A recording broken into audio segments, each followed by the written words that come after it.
Ce n'était qu'un nom posé avec calme, pas un cri, pas une attaque, juste une frontière doucement énoncée. Pourtant, la réaction a été disproportionnée. Un déluge de reproches, un regard glacé, une punition silencieuse, comme si affirmer votre existence en dehors de lui ou d'elle était une trahison. Une question vous traverse l'esprit. Mais qu'est-ce que j'ai fait de mal? Rien. Vous n'avez rien fait de mal. Vous venez simplement de déclarer une frontière. Et pour certaines personnes, une frontière n'est pas une simple limite, c'est une déclaration de guerre. Comprendre comment le manipulateur narcissique interprète vos comportements est essentiel pour déchiffrer ses réactions souvent déroutantes. Je suis Fatem Zahra Alami. Ensemble, nous décodons la grammaire souvent silencieuse des manipulations et nous réapprenons à conjuguer le verbe être avant le verbe plaire pour que vos noms deviennent des phrases complètes et vos limites une ponctuation respectée. Aujourd'hui, nous explorons cette tempête déclenchée par le simple acte de vous affirmer. Et pour comprendre cette tempête, il nous faut d'abord saisir ce paradoxe. Pourquoi, à l'instant même où vous vous affirmez avec calme, l'autre perçoit-il une attaque? Pourquoi vos limites si paisibles en vous sont-elles reçues comme des armes? Vous voyez dans l'imaginaire de certains, votre existence est un territoire sans clôture, un jardin ouvert où ils ont le droit de paître librement. Votre temps, votre énergie, votre attention, votre consentement sont perçus comme des ressources naturelles et disponibles.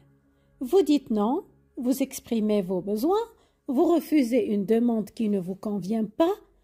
Le narcissique l'interprète comme une attaque personnelle, un manque de respect, une trahison. Comment ose-t-on me défier? Alors, quand vous élevez une clôture, même avec douceur, ce n'est pas la clôture qu'ils voient, c'est une barricade, c'est un rejet. Pour eux, votre non, votre refus ne signifie pas « je respecte mon intégrité ». Il signifie « tu n'es pas le bienvenu ici ». Votre limite, si saine soit-elle, est interprétée comme une agression, parce qu'elle remet en question un privilège qu'ils pensaient acquis, celui de vous posséder, un peu, beaucoup, à leur guise. Et c'est là que peut s'enclencher un mécanisme aussi fascinant qu'effrayant, la rage narcissique. Ne vous y trompez pas, ce terme n'est pas qu'un label clinique, c'est une tempête intérieure. Imaginez un miroir qui, au lieu de renvoyer une image, se briserait parce qu'il n'aime pas le reflet qu'il perçoit. La personne qui fait face à votre non se voit soudainement dans le miroir de votre autonomie et se reflet d'elle-même, non plus comme le centre de votre univers, mais comme une personne parmi d'autres dont les désirs ne sont pas des ordres. C'est insupportable. La rage qui suit n'est pas une colère ordinaire, c'est la fureur de l'ego blessé, la panique de celui qui sent le sol de son pouvoir se dérober sous ses pieds. C'est une réaction primitive, disproportionnée qui dit « Comment oses-tu exister en dehors de moi ?» Une panique qui se nourrit d'une chose, votre énergie. Alors, pour se préserver de cette image brisée, la contre-accusation devient une arme. La logique est implacable. Si la faute est en vous, elle ne peut pas être en eux. Vous n'êtes plus une personne qui pose une limite, vous devenez soudainement égoïste, froid, déraisonnable. On vous dira « tu es trop sensible, égoïste, ingrat, tu ne sais pas plaisanter, tu as changé, tu es agressif ». On vous rappellera tous les sacrifices qu'ils ont consentis pour vous, toutes les fois où ils ont été si gentils. bref, tout pour vous culpabiliser. C'est un brouillard de fumée destiné à vous faire douter de votre propre réalité. Le vrai sujet, votre besoin légitime, est escamoté, et vous voilà propulsé sur le banc des accusés, obligé de vous justifier d'exister. Et lorsque les accusations ne suffisent plus, viennent les représailles. C'est là que le château de cartes de la manipulation se révèle dans toute son aridité. Les punitions. Un silence soudain et lourd qui dure des jours, une porte qui se ferme, une présence qui se retire brusquement, vous laissant dans un froid que vous n'aviez pourtant pas créé. Le chantage affectif. Ces phrases qui sonnent comme des sentences. Je suis si déçue. Je croyais que notre relation était plus forte que ça. Tu brises quelque chose d'irréparable. On ne vous attaque plus frontalement. On vous rend responsable de la blessure que votre simple intégrité aurait infligée. Et parfois même les menaces. Voilées ou directes, la menace de se retirer, de vous priver de leur présence, de leur amour, ou pire, de vous nuire ailleurs, dans votre réputation ou votre vie. Toutes ces stratégies ont un seul but, vous faire regretter d'avoir osé élever cette frontière. C'est un marché où vous renoncez à une part de vous-même et où vous apprenez à vous faire plus petit pour acheter la paix. Et face à cette machine de guerre, la formulation de votre nom est une tactique cruciale, car avec une personne saine, non est une réponse complète et légitime, mais face à un manipulateur, ce même non peut devenir de l'essence sur son feu dramaturgique. Alors voici ce qu'il vaut mieux éviter. Un non seul, sec, il est perçu comme un défi, un affront. Il ouvre la porte à l'escalade. Pourquoi pas, tu me caches quelque chose, c'est quoi le problème? Tu es égoïste, ingrat. Le non mais. Ce petit mot mais est une brèche dans votre propre défense. Il signifie je négocie. Il ouvre la porte à un marchandage sans fin sur votre intégrité. Face à cela, on opte pour une stratégie de désamorçage avec deux outils pour deux finalités. Le premier outil sert à couper court au débat, c'est un mur que l'on montre. La clarté de granit, un nom accompagné d'une phrase neutre et inattaquable. Ici, la clarté ne porte pas sur vos raisons, mais sur votre décision.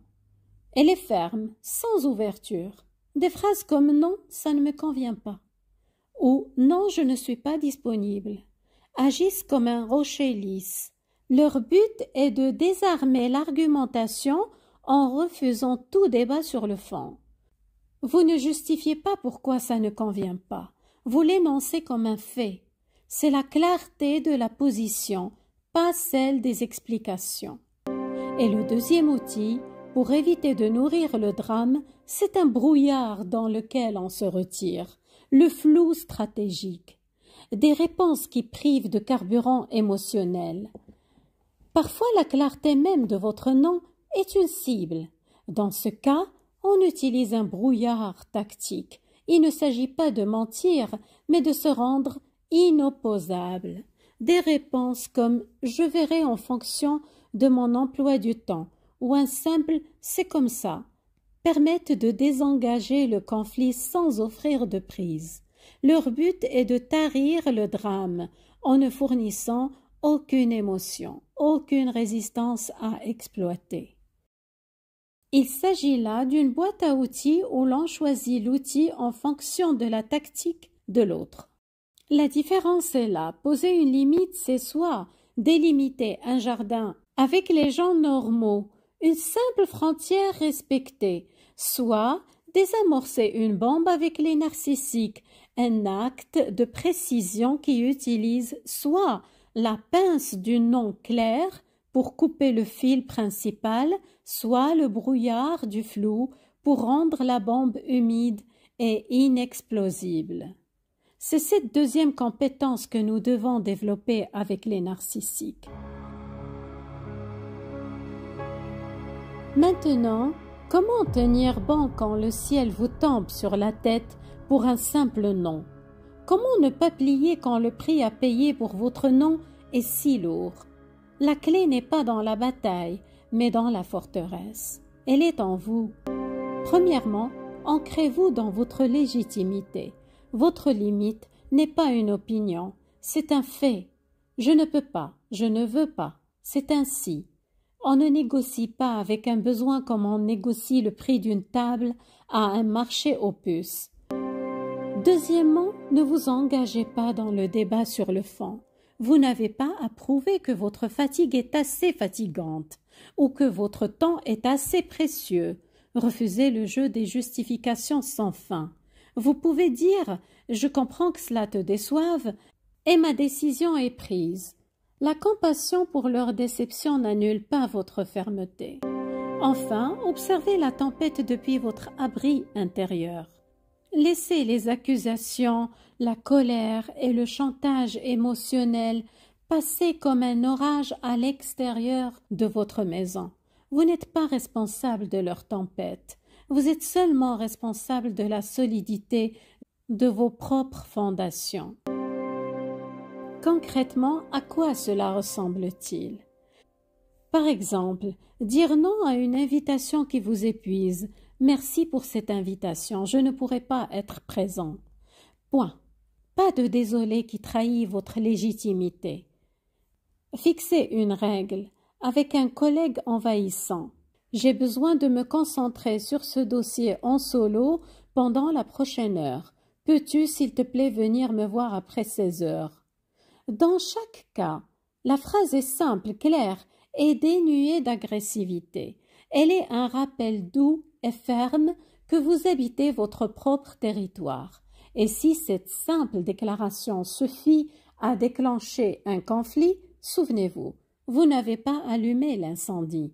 Vous avez simplement refusé de vous y jeter.